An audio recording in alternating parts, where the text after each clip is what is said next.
the greatest therapy a human can go through is to Yeah. own a business. Okay. Um, Oh yeah. You can only connect the dots looking back of your life, connect the dots of your life looking back, not forward. And it's funny, like I got into marketing just randomly. I was a bio major in college, on the path to pre-med, didn't work out. So I was like, all right, what am I going to do now? And I was literally selling phones at Sprint. Invest in learning about yourself as much as you can, whether that's therapy, whether that's coaching, whether you're journaling or you're reading books to figure it out yourself. I pretty much have come to the realization as a founder that it's either going to work out or it's not, and I don't know if it's a good or bad thing, so I just kind of let it happen and deal with it as it comes. I think we all reach that But point in most our of the time it does. Most of the time it does work out. It just somehow works out because like you're constantly working at it. And I think that's the lesson here is constant energy, constant focus, constant just hacking at things and working through things makes things happen. I think it's when we stop trying, that's when things just start falling through. Man, I'm here with Moya today. Thank you so much, brother, for joining me. Two founders, just doing it. We met together in Hampton. Shout out to Sam Parr and Jordan Deprecio just for building an incredible community of people. Um, I am inspired every day by everybody inside that community, just the amazing stuff they're building across different verticals. And we have a great show today. We get to talk to Moyed about his business. We're going to go into some details, some cool stories, things he's been through, and we're going to get some learning out of it. So buckle up, get ready for it, and let's rock. Moyed, first of all, thank you for being here, man. Of Incredible. course, thank you for having me. Absolutely, man. The way I like to start these things is pretty standard. We want to get a set of where you are. So if you can just kind of start about yourself and then kind of how you got into your industry a little bit. Yeah, so I am the CEO and co-founder of Pax Beneficia Coffee. We are a 6-year-old coffee company based out of Dallas, Texas. We're at about 7 locations doing e-commerce all across the nation. Uh, and yeah, growing really fast in a rapidly growing industry. How I got into the business is kind of something that, like, I think a lot of founders just find it's something that they love and start making that their job. So my background is digital marketing. Worked my way through agency and corporate, and then in 2019 I quit my job to start Pax Beneficia Coffee and to join a friend's healthcare startup. And lots of things happened in those 5 years. The Pax Beneficia story is specifically one of just fun and love for the industry. Coffee was always a passion of mine, making pour overs in the office and grinding while people are looking at you crazy. And then me and my co-founder, Dr. Abdulhadi, we went on a trip from Sweden to Norway. And literally on that train ride, we started talking about like, oh, we'd love to open a coffee shop one day. It'd be fun. This was in 2018. And from that train ride, essentially the entire concept was born. And then a year later, we opened our first location. And it's been a wild ride since. So that's incredible. I think a lot of people who think about starting companies, um, first they kind of chase passion, and passion and profit doesn't always line up. And I like how you started out. Can you kind of go into your background from like agency and your prior experience before starting the company? Because I think that's really important for people to understand all the skills and things you learned through that made you ready to start and actually become profitable in a coffee company. Sure. Yeah, I mean, I was actually listening to a podcast today about how I think actually I think it was my first million. They were talking about how you could only connect the dots looking back of your life, connect the dots of your life looking back, not forward.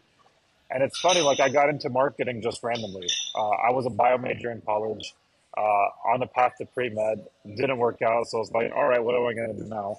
And I was literally selling phones at Sprint. And this was like 2010, 2011, maybe a little bit earlier than that, maybe like right when social media and digital marketing became an industry. Yeah. Uh, and then I was on Twitter and I started reading things that connected to marketers. I was like, all right, this is a really interesting field.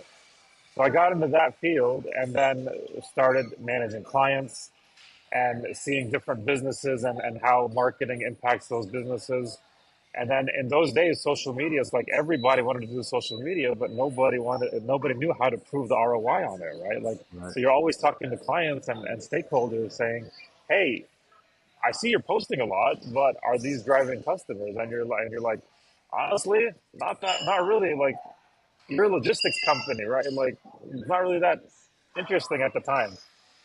And our challenge was, how do you think creatively about these clients and about these industries to get people interested about their content?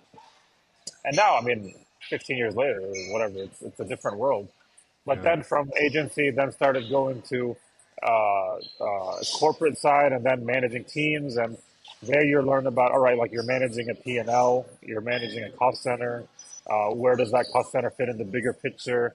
You're in board meetings, you're in investor meetings, you're presenting your entire strategy. So it forces you kind of to think from going from, okay, I'm posting these posts today to, all right, how does this impact a global initiative at a company level?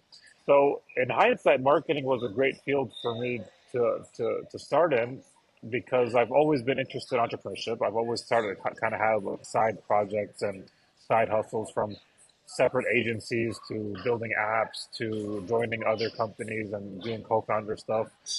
So when the time came to launch Pax Beneficia, it was like less about, like, everything we focused on was, okay, what is the brand? How do we want people to feel? What do we want the aesthetic to be like? And everything that I learned those 15, 20 years prior really went into the coffee business. The good news is we were able to build, thankfully, a respectable, well-known brand in the region. The bad news is it took us 5 years to learn the intricacies of the industry. Because, like, Yeah. I'm not a coffee guy, I'm not a restaurant guy, I'm not an F&B guy. I'm a digital marketing tech guy, right? So shifting that focus to a completely different operation was a lot was another MBA in itself. Yeah. Can you take me through those 5 years? You're on year six now. What were the earnings look like?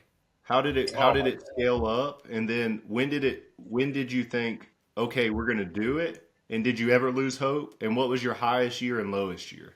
The earnings. So the way we went in, so we started with one cafe, and we opened. And note the date here, August 2019. Ooh. 6 months later, COVID hit, right? So immediately, like, started building, right trajectory, got profitable, and then COVID hit and lost 70% of our revenue. But thankfully, uh, the 6 months prior, again, built a solid brand. People started knowing us in a good location. We got lucky with the first location. It was one of those, like it was the right place, right time type thing. So people Right. still started coming. And then when things started opening up, it's like, all right, we see something here. And then me and my co-founder made a decision. We said, do we want to be a coffee shop or a coffee company? Two Right. different things. We could, in hindsight, we could have stayed a coffee shop, been profitable, ran a coffee one shop, would have been easy, done everything else on the side, and it would have been fine. But that wasn't kind of the goal for the company. So then we just started bootstrapping, and then one location at a time started happening. In 22, in 21, we opened our second location. Still in the middle of COVID, downtown Fort Worth, offices shut down, nobody going to work, and we're like, hey, this is going to end at some point. Then 22, we said, okay, if we're going to be a reputable coffee company, we need to start roasting our own coffee. So Right. then we built a roastery. We built two locations that year because, also in hindsight, landlords were very aggressive, right? Like, there was nobody signing leases, so we were like, all right, we'll sign a lease that's really good and favorable terms for us, because guess what? COVID's going to end at some point. Like, Yeah. it's not going to stay forever. And then those first 4 to 4.5 years, it was just, okay, one location at a time, optimizing, a lot of capex, then you optimize, a lot of capex, and then you optimize. And then thankfully, this last year, 2024, was our first fully profitable year in those 5 years. But it took a lot of digging in, looking at the numbers, optimizing everything from adding food to how much labor you're doing, and learning on the fly, and getting automatic machines that are next to your regular machines. So when your busiest store has a big rush on a Saturday, you can get more drinks out. And those are the kind of things that we just went through step by step. What was your highest last year was your highest profitable year? How much did you make? Oh, it was. I mean, it was still only like $100,000, but Yeah. I mean, I mean, it was in hindsight. That's like it's a slim margin industry anyway, Right. right? Like Right. people are saying, people always say like, oh, you're charging $6 for a latte. Well, when you're a specialty coffee, you're not commodity. There's a lot of costs that go into it. Labor is Right. high, rent is high. So, These yes, cups, man. yeah, These exactly. cups Look, I are mean, good. exactly. Yeah, here's Pax Beneficia. But yeah, I mean, like this industry is very expensive, and the way we set up our business was honestly more expensive than other. We could have, in hindsight, done things a lot cheaper and a lot more operationally efficient, but we chose not to. We wanted to build a company that we were proud of and not cut corners in as many places as we could. When you started adding locations, obviously, I mean, hiring, man, hiring people. We think about it all the time, and I think about it through core values. I think core values are important when you talk about building a company of significance. I think it just permeates through every area of your business from our seat as a founder all the way down to the person handing over a cup of coffee, right? How did those core values play into what you're doing, and can you kind of walk us through that process of hiring and scaling an enterprise like this? Yeah, so in this industry, to your point, hiring is, I mean, in a lot of industries, the people management part is probably the hardest part, I think, in any industry, especially one like this one where you're hiring hourly wage workers, they're college students or career baristas or who who their passion is just creating coffee or just need a job to pay their bills so they could finish school, right? Like that's kind of the general uh, industry. So but when we started Pax Beneficia, our focus was 100% on hospitality. The name Pax Beneficia means peace and blessings. And since Mm, day one, we wanted to be a source of both for everyone that walks through our doors, whether it's in the communities we're in, whether it's the people that work for us, whether it's the managers, whether it's the owners and investors, all of that, peace and blessings for all involved. So from that day one, the people we hired, we wanted people that understood what hospitality meant, not from just a customer service perspective, but more about giving guests something beyond what they expected, right? And I think that's the key to good hospitality. And then from there, it was a lot of trial and error, right? Are we paying the right people? What incentives can we provide? Because incentives drives behavior, right? Are there right. bonus structures that we can implement? Okay, we're a very slim margin business, but are there creative ways we can do PTO in an industry that generally doesn't have PTO? Are there creative ways we can do healthcare in an industry that generally doesn't provide healthcare? So that focus on peace and blessings and hospitality was the cornerstone of all our hiring processes. And there were some years where, you know what, even through that, we struggled, right? Like, Right. especially the post COVID years. I think a lot of people struggled in this industry is finding good talent was hard. Luckily, we were better than most, and I think it was because we did things like we paid a little bit higher end on the spectrum on the range. We gave people flexibility, we trusted them, and also we built a brand that was really well known and people liked it, and so people wanted to work for us. But there's still times where we had to kind of revamp entire stores and Right. change the entire team. So it's been that part of it has been really, I don't even know we figured it out, but it's been fun to get better at it because you Right. learn a lot about yourself too. Right. Incremental improvement, man. I think it's introspective. Like every time we roll out business, I think it's the greatest therapy a human can go through is to own a Yeah. business. Um, Oh, yeah. Oh, yeah. yeah. Yeah. Sometimes it's deep, immersive therapy, right? And I love your hospitality is a huge thing that we built our business on. Our number one principle is unreasonable hospitality. And one of my favorite books on this planet is unreasonable hospitality. Every client, every team member that comes onto our team gets sent a copy of that book. And I think I'm enamored with restaurants, how they work. And you hit it so beautifully. It's not just about how you do things; it's the little things that happen in between those moments. And going above and beyond, I always talk about unreasonable hospitality doesn't mean get ran over, and it doesn't mean that you should be a pushover. But unreasonable hospitality means in those moments where you can provide value and you can be that spark or that light in somebody's life, you should do it. You should just do it. Yeah, And it 100%. applies across industries. In in the service industry that you run, B2B, anything, I think we could all take a chapter out of that. So you're at 7 locations now. You've passed 3 million in revenue. What are you most excited about? We've gotten past COVID, going into 2025. What are we looking forward to over the next year? Two things. One is e-commerce. E-commerce, we haven't even scratched the surface on.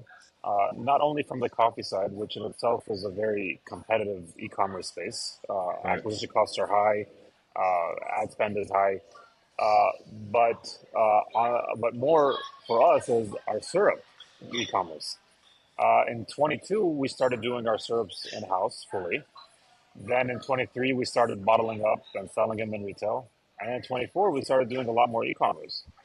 So that part for me is we can go crazy with the syrup side of it Yeah. because one, it's a specialty coffee company that makes specialty coffee, specialty syrups. So specialty syrups for specialty coffee. So all of our syrups are very high end, not like the ones you just get off the shelf at a traditional grocery store. So home baristas, people even use it for cooking, mocktails and cocktails. People use for syrups for a lot of stuff, which is crazy. Right. So that part of it, I'm really excited to kind of hone in on. That's kind of my focus for this year. The second focus is really pushing the uh, the Peace and Blessings initiative a little bit more. Right. So we're looking for partnerships, local and national, that could fit kind of our vision that we could do really cool brand partnerships with. For example, like I'm working on a partner. I mean, I probably shouldn't say this yet, but I'll go and say it. The Dallas Wings, the WNBA team, working on a partnership with them where we could do cool stuff with them and cool activations. Well, their logos wings and our logos are doves, so there's some Yeah. synergies there, right? That's So cool. I'm really excited about really growing that brand on the hospitality side, and the team I have is incredible. So while we're me and them are focusing on the cafe side, I can start focusing on the e-commerce and online side and growing that side, which is my background and bread and butter. Yeah. That's amazing, man. I love I come from a nonprofit background myself. So I was in the nonprofit world for I worked in higher education and nonprofit for almost 8 years before I started my Wow. company. And so I have a big heart just for, I love value driven companies that are looking to really, because I think as founders and as businesses, we should have a calling to make the community we're in better. Um, I 100%. get I get asked quite a bit. I'm based in Alabama, and I get asked quite a bit why I stay in Alabama because it would be very easy for me to move to a Dallas, a Tampa, a San Fran, an LA. I'm super passionate about this state, right? And bringing up the commerce, the people, and I have like kind of that calling to help the place that I grew up and made me who I am. And Yeah. I think that's really cool when when you can use something like the vehicle you're building with business, because that's a dream, right? We don't want to make money just for the sake of making money. We want to make money to better society. Yeah, better society, better our families, better our communities we're in, and that's what it's all about. And once you make money your only focus, you lose sight of the more important things, right? I spent a lot of money and time in therapy and coaching and stuff, and family is one of my main drivers, right? And I'm sure for a lot of founders too, but not necessarily just family as your immediate family, but like family extends to the community you're in. So everything you do, you're like thinking in the back of your head, how am I bettering my family, my community, giving back to people around you, and then even for Pax and Beneficia specifically, like we're trying, a big focus is more of a community feel, right? Little things that we're doing now. We're again post COVID, people are back. Like we're doing more events at night, right? During COVID, we shut all that down. We closed that night. Now we're back open at night. Even something I'm personally really excited about because I have two little girls, a 4 year old and a 1 year old, and one on the way. So like anywhere I go, I'm like, okay, like anywhere you go, you're thinking about them. Like where do you go depends on what you can do with them. So I'm like, and I started looking around at the coffee shop, and I'm like, we're not really kid friendly. And Mm. and and when we started this, I was 33. Yeah, 33. So I didn't have kids yet. It was 2 years like that. So that wasn't even on my mind. But then now that I have kids, I look at my own coffee shops and I'm like, yeah, we need some more stuff for kids. So I literally went on Canva and I created just got a bunch of outlines of things and created a bunch of coloring sheets, right? Coloring sheets and crayons, and every location has them now. And now, when a parent comes in with their kid and the parent's trying to drink their coffee, right? Like our team goes out and hands them hey, does your child want to color? And not in like a no offense to Chili's, but not like in a Chili's way where here you go, right? Like Yeah. here's for your kid. But it should be an intentional experience because that is something that they haven't expected, right? And that's the kind of stuff that now I'm thinking about is like, okay, how do you make it more kid friendly? How do you integrate more in the community? What does the community need? How do you open yourself up more for the community? And that is an important part of any business, I think, to succeed and to sustain it, regardless of the outside forces that come in, whether it's the COVID or supply chain issues or the AI labor boom or whatever it is, right? Like that. That's how you sustain, I think. Yeah, I think I have three girls. So I have two girls and one on the way as well. We're due in the Oh, end of nice, March. Um, nice. yeah, so congrats to us. We're making it work. Thank you. Yeah, man. But I get that, man. I plan all my stuff around kid friendly, especially when we travel with our children, and I think as you get into business, you think about your market of one. And especially in consumer industry, right? I think family drives all things. I think family is a big indicator of your success. And so I love the intentionality on that. Now I'd love to kind of get into I love talking about horror stories with founders. Oh, yeah. And so this segment will be called Founder Horror Stories. Okay. Awesome. Uh, let's get into two or three of just take me through a moment over the last 6 years where it was like, because we've all been there. We woke up to a message or a supply chain issue or this went Oh, down or man. that went down. Take me through some of those moments, man. I want to hear them. Take me through the moment, take me what happened, and tell me how you got through it. Oh, man. These are fun. Okay, one, I'll start with this one. So we're in Dallas, Texas, and obviously Texas heat is insane. You're talking about 105, Right. 106 degrees sometimes, right? 2 years ago, this was summer of 23, the AC went down at our busiest location. Okay. So it was that was it, Yeah. it's a disaster financially, disaster for the brand. Like if your busiest location goes down, like it's gonna hurt tremendously. So what made matters worse was that that's still 23, so that you're still in that 2 years after COVID where there was still a lot of supply chain issues. So getting parts and getting units and getting little things that you needed to install was just at the time impossible to get. So we spent about 2 months running our entire location off of those portable AC units. So like those big like swamp Yeah. cooler kind of things, vented to the ceiling. It helped, but man, like it was not fun. Like our team was sweating every day, the sun beating down, and every day I'm calling the HVAC company. Okay, what's going on? What's going on? What's going on? And that was a time, just a crisis scenario where it forced me, like I had to drop everything and focus on that. I Right. had to come work out of this location because, and sorry, this was the location we were in. Uh, I had to work out of this location because you know what? Like it's not right for me not to be here with the team. Like if they're struggling, I'm struggling. And yeah, the portable ACs helped, but it was not even close to where like it was still like 85 degrees in the cafe. Like that's not comfortable for anybody, let alone a team working nonstop. That was one very very very tough time. You were just slinging iced coffees in there, huh? Oh my God, I it was iced bet you were coffees just and slinging iced water, coffees. and just like basically pouring water on ourselves to cool ourselves down because it was so it was so hot in here. That was wild. That was one. This one wasn't much as much a horror story as is kind of like, okay, what's the worst case scenario? What's gonna happen? There's been a lot of times where just the internet randomly goes out because like I put up the internet at this location Right. and I'm not an IT guy, right? Like I go and got Orbi routers and from Best Buy and I figured out how to set up a mesh network and started doing it. The internet kept on going out, and at one point, like our square terminal stopped working. So it was like, all right. So literally, I was with my family on a Sunday, and I had to drop everything. Luckily, Best Buy had like an hour left to close. I went there, quickly got a square terminal, brought it, installed it, and we were up and running, right? Wow. And then like, there's a lot of stuff like that, but like where you have to drop everything and fix whatever is happening scenarios.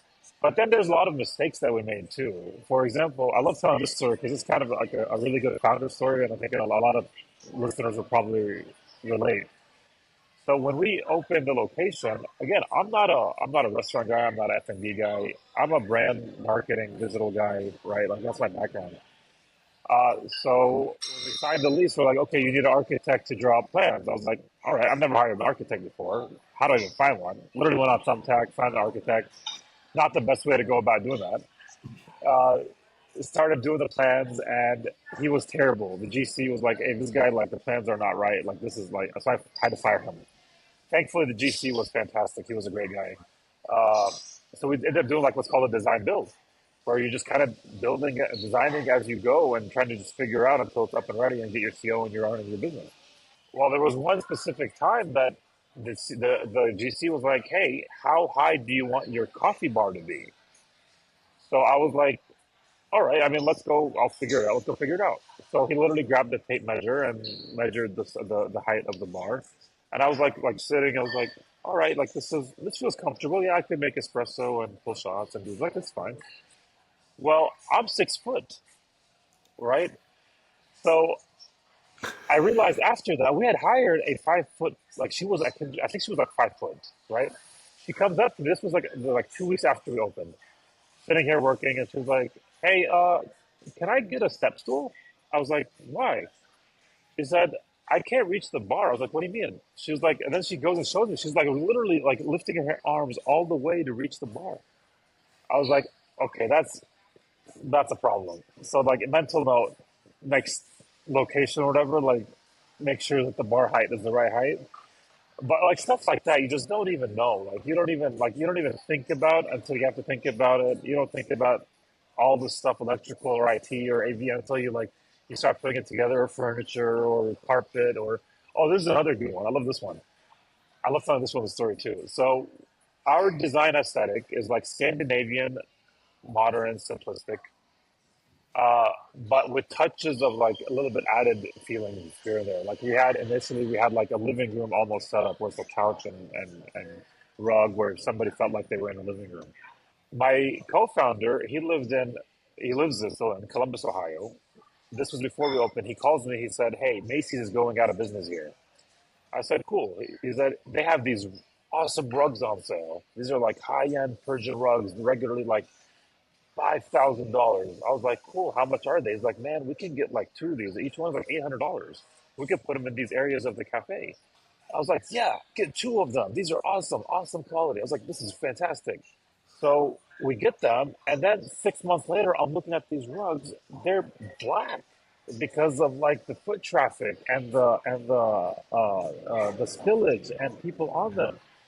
So now we have to spend money to clean these rugs. And these are too nice of rugs not to use, by the way. Like I'm not getting rid of these rugs. Like they're too Right. nice. Like they're staying. I don't care. But in hindsight, like you think about this, it's like, man, I should have got like $100 rug off Amazon. Like you could just put in the laundry, like in the dishwasher, and it'll be fine. Like why would I? Why would we spend $800, let alone on a $5,000 rug, just because like stuff like that, right? But like that's kind of the story of how we kept on hacking and hacking and forcing this and forcing that and not cutting corners, and thankfully we now we know where we don't have to spend that much money. We can figure things out, and also we know if the crisis hits, here's everything that you have to do. I love it, man. Those are cool. Yeah, I think it's the unknown unknowns, right? You get in there and I deal with social media algorithms every day, which is pretty much a black box of question marks every time I wake up, right? So, um, I pretty much have come to the realization as a founder that it's either going to work out or it's not, and I don't know if it's a good or bad thing, so I just kind of let it happen and deal with it as it comes. I think we all reach that But point in most our of the time, it does. Most of the time, it does work out. yeah, yeah, Yeah, I mean, thankfully, like because you've done a good job of setting the foundation. You understand kind of the thought process and things. You've seen it done other places. Like there aren't many times where you go through something and you say, "Oh man, this is gonna fail." You just kind of even when cash flows down, even when like you have not as good of a month, like it just somehow works out because like you're constantly working at it. And I think that's the lesson here is constant energy, constant focus, constant just hacking at things and working through things makes things happen. right. I think it's when we stop trying, that's when things just start falling through. Yeah, yeah. Constant, relentless execution. Just Exactly. relentless execution. Perfect Um, way to put it. Let me ask you, kind of going into this, I mean, how I was raised pretty much is seen in every area of my business. Lessons I learned from my father, things I learned from playing sports as a kid.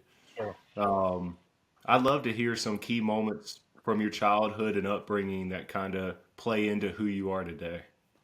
Sure. I mean, I grew up in a very low income immigrant household, right? They immigrated here from the Gulf countries, uh, and right before the first Gulf War.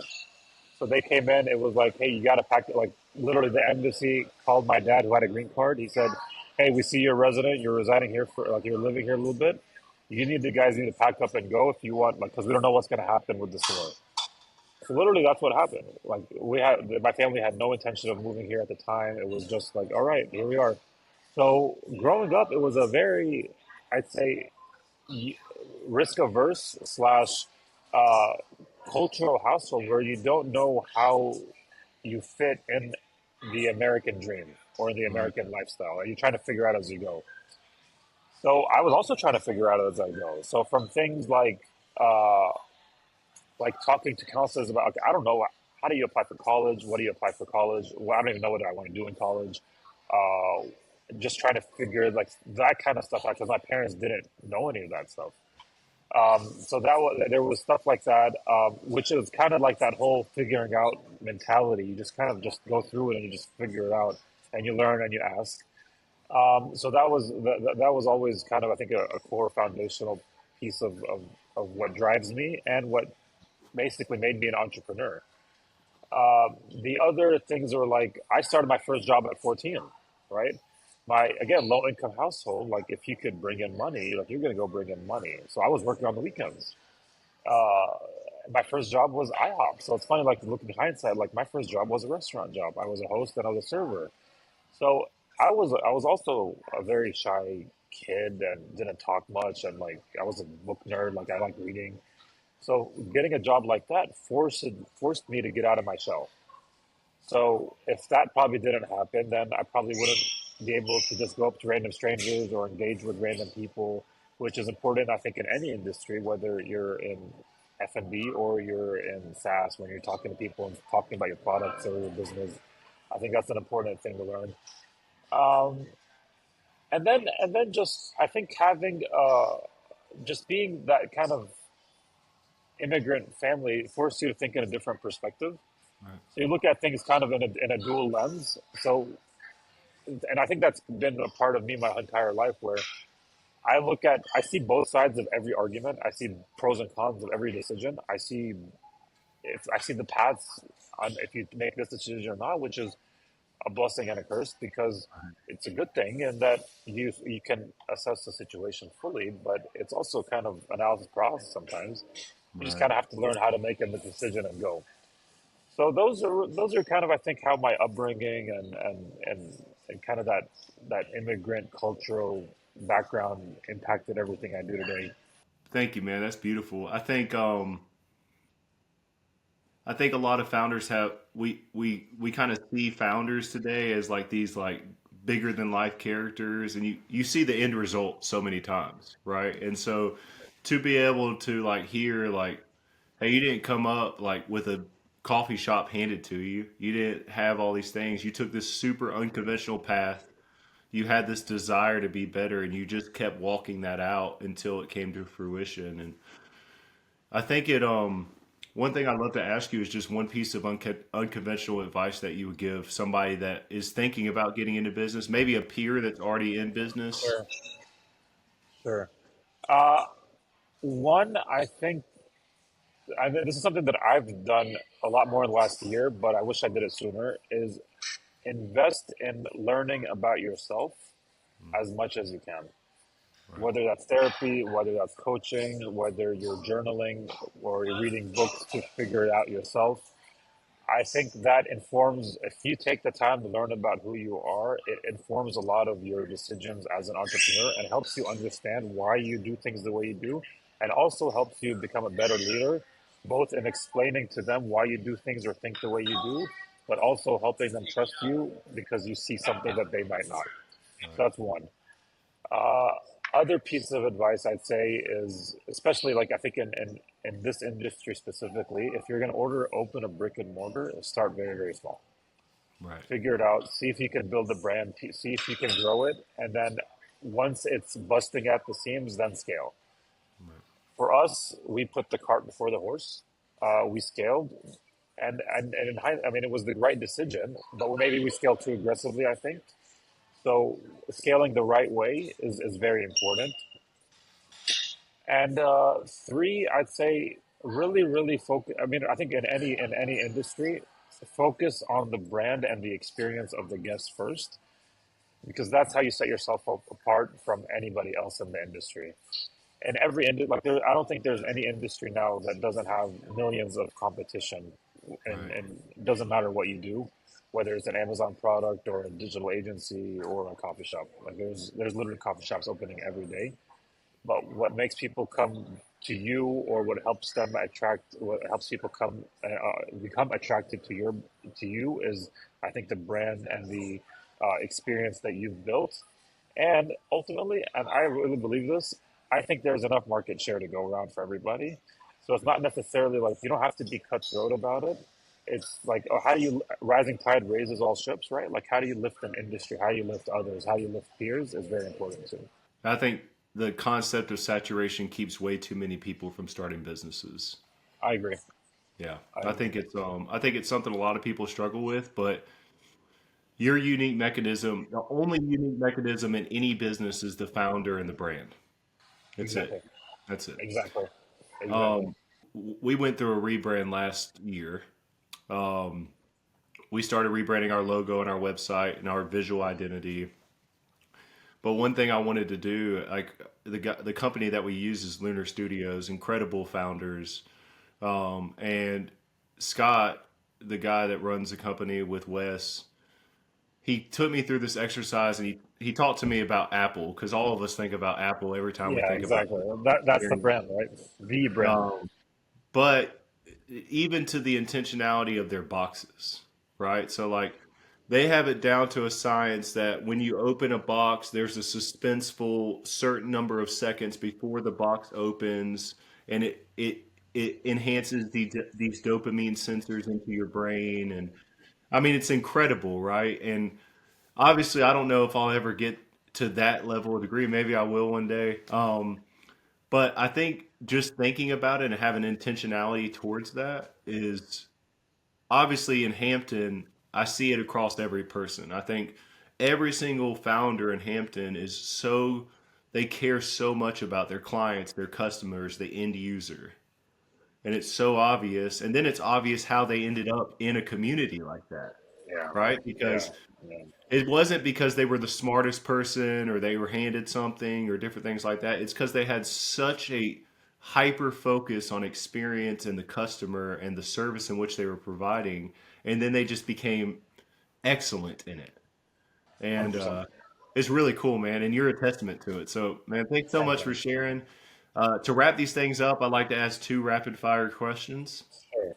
Um, Number one, I stole your book earlier. I know you have two. Um, I love Unreasonable Hospitality. I can't Yeah, help yeah, it. it's such a good book. It's such Such an a good book. incredible book. Everybody should read that book, no matter what you're I doing. agree.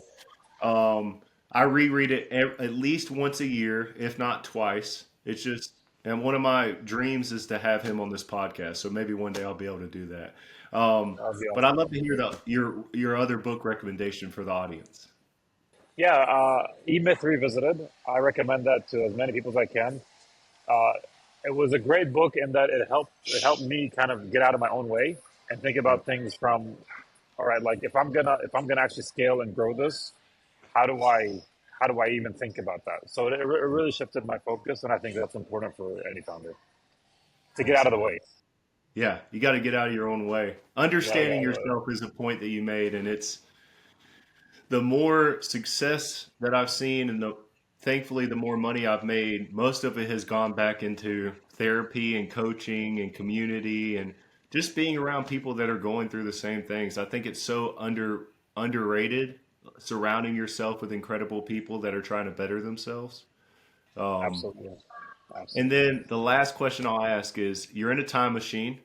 You go back to your 22-year-old self, and you got a couple minutes to say something to him. What are you going to say? Oh, that's a good question. Buy Apple stock. Buy Apple stock.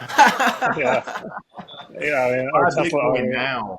Yeah, buy exactly buy Bitcoin. I would say like, I mean, I don't know, man. Like that's a tough one. It's like it's one of those questions that makes you think about like how much do you regret of the Right. path that you were on, and I don't really like to think like that because it just makes you, I don't know, it makes you always question where you were and Right. where you're end up where you're going. So instead of I would be like, hey, just focus.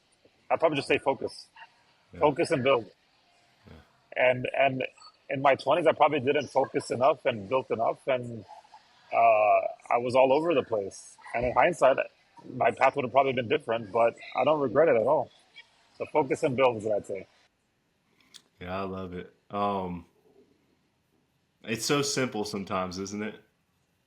It's It so is. simple. It is. Uh, I mean, it is. It's not rocket. I mean, I tell people all the time, like, I'm not smarter than anybody. I just kept on building. I Just think keep the building. world belongs to people that show up every day and just don't give up. 100%. That's 100%. it. Just show up And good every things day, happen. do it. Good things happen. Yep, good Good things things happen. happen. Man, Show thank your, you so much for yeah, this conversation, man. I yeah. appreciate it. Awesome conversation. Thank you Yeah, for having me, man. This was a pleasure and really good stuff.